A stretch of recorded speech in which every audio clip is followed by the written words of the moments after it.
Hello, and welcome to the turbulent world of Middle East soccer, or Mideast Soccer podcast. I'm your host, James Dorsey. Two recent publications have fueled debate about democratic cooperation with autocratic governments in general, and Saudi Arabia in particular, in the wake of the Ukraine war. It is a debate that challenges US President Joe Biden's framing of the conflict as a struggle between good and evil, democracy and autocracy. The commentaries by prominent geopolitical analyst and travel writer Robert Kaplan and former Wall Street Journal publisher Karen Elliott House raise multiple and perhaps troubling questions that go to the core of culture wars in the United States and other Western countries. The absence of the parallels between the brutality of the Russian invasion of Ukraine and similar events in the Middle East and North Africa in the writings of Mr. Kaplan and Mrs. House spotlight the seeming blindness, if not the adoption of double standards by the United States and Europe. These parallels include the equally brutal Russian intervention in Syria, the Saudi-UAE war in Yemen, and the occupation of conquered lands by Israel and Morocco. Stunning that an entire article in the Wall Street Journal blaming the United States and Biden in particular for undermining the US-Saudi relationship can be written without highlighting the seminal destructive role played by ruthless, reckless Mohammed bin Salman in that undoing, tweeted Aaron David Miller, a senior fellow at the Washington-based Carnegie Endowment for International Peace and a former US Middle East negotiator. Mr. Miller was referring to the Saudi Crown Prince, Mohammed bin Salman. Read the Wall Street Journal piece and weep. Billions spent literally teaching hate, forcing monolithic Islam, destroying cultural heritage. And that is just some of the damage caused globally. How many children have been infected by hate? Added Farah Pandith, the former US State Department's representative to Muslim communities.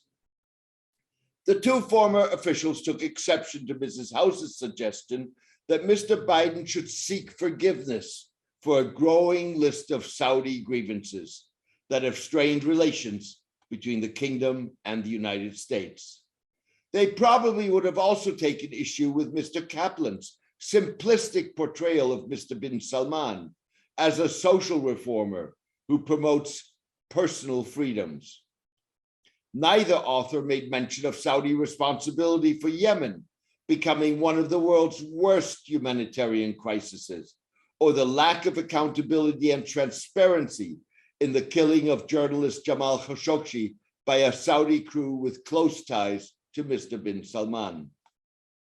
Mrs. House, the author of a book on Saudi Arabia, focused instead on the US refusal in recent years to respond more forcefully to attacks on critical Saudi and Emirati infrastructure by Houthi rebels in Yemen and Iran, the US backpedaling on arms sales, and Mr. Biden's refusal to engage Mr. bin Salman because of the Khashoggi killing. The gap between the United States and Saudi Arabia and the United Arab Emirates has widened, with the two Gulf states refusing to back sanctions against Russia or increase oil production to stop prices from further spiraling.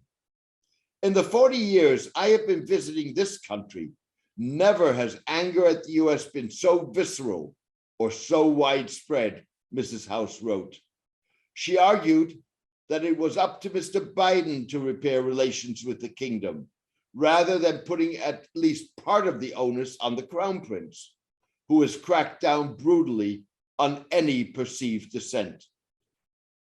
Mrs. House frames her argument in terms of the larger rivalry between the United States and China. Saudi peak is dangerous.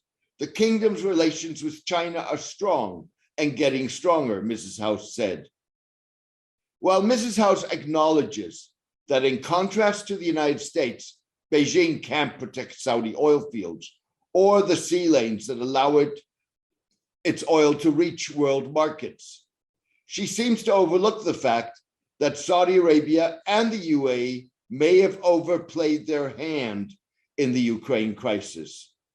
The fact that China is a long way away from being capable or willing to replace the United States militarily in the Middle East and may prove to be a more difficult ally means that Saudi Arabia and the UAE's options to hedge their bets may have narrowed, giving the US more rather than less leverage.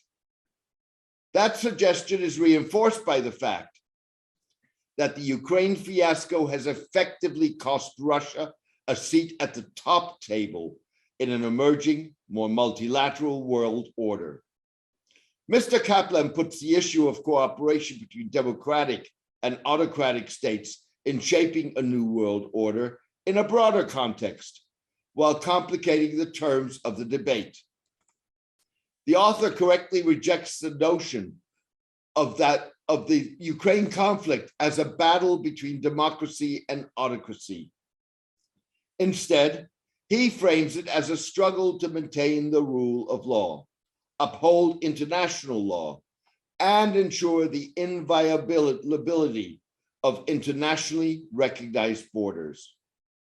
While Mrs. House's argument is based on cold geopolitical realities, Mr. Kaplan seeks to redefine liberalism and personal freedoms that, in his mind, are exemplified by Mr. bin Salman's social rather than political liberalization. If you survey the world beyond North America and Europe, giving the Middle East, Africa, Southeast Asia, and Latin America the same importance, it becomes unclear whether parliamentary democracy is an absolute necessity for the general spirit of liberalism to develop, Mr. Kaplan asserts. In doing so, Mr. Kaplan reduces human rights to enhanced women's rights, for example, in Saudi Arabia, and personal freedoms to protecting minorities, freedom to travel, or to order any book from abroad, etc.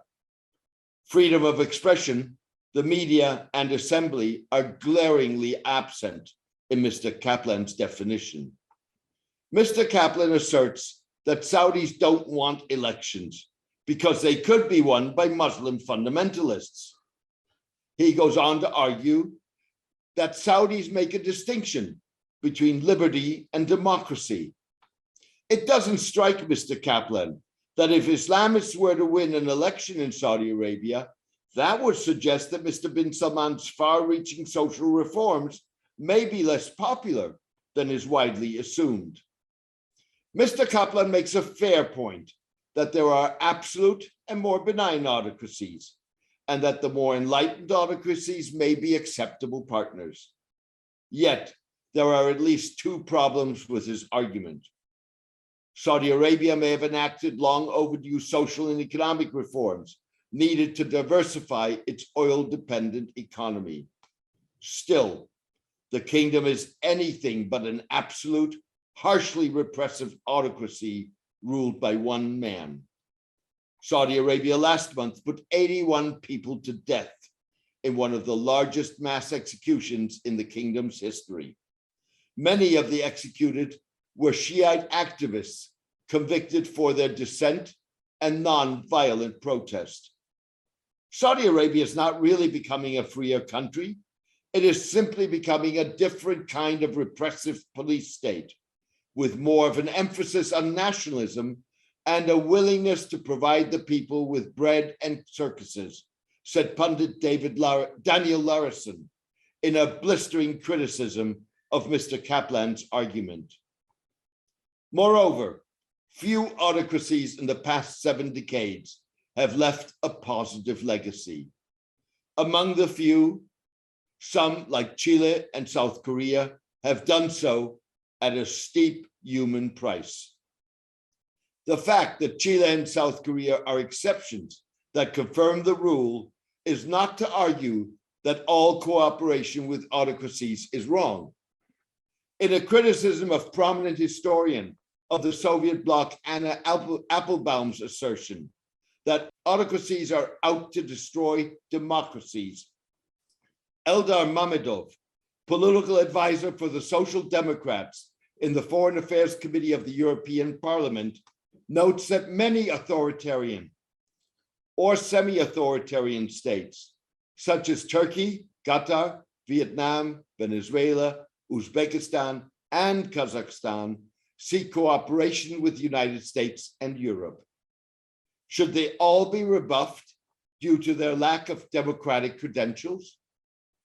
Can conditions exist under which engagement with authoritarian states may foster positive change, if not outright democratization, then at least some forms of liberalization and openness, Mr. Mammadov asks.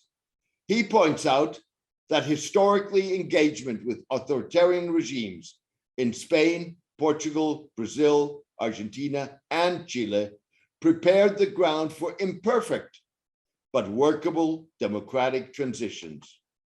That said, it's unlikely that Saudi Arabia will follow the example of Spain, Portugal, or the Latin American states anytime soon.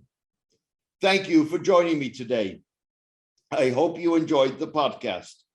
A written version of this podcast is on my blog, The Turbulent World of Middle East Soccer, at www.jamesmdorsey.net.